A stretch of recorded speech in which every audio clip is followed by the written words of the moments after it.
একদিন আমার মা বাবা দুজনে কিছু কাজের জন্য বাইরে গিয়েছিল। আমি আর আমার ভাই বোন আমরা তিনজনে বাড়িতে ছিলাম। সেদিন সন্ধ্যায় আমরা বাড়ির বাগানে লুকোচুরি খেলছিলাম।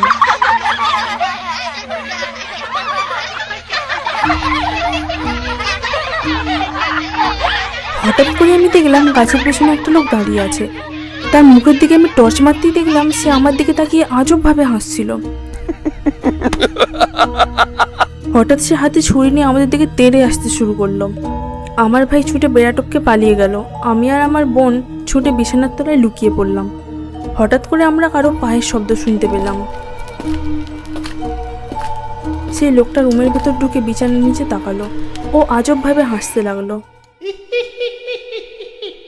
ঠিক তখনই কেউ লোকটার মাথায় লাঠি দিয়ে মারল। তারপর বুঝতে পারলাম আমার ভাই পাশের বাড়ির কাকুকে সাহায্যের জন্য ডেকে এনেছিল।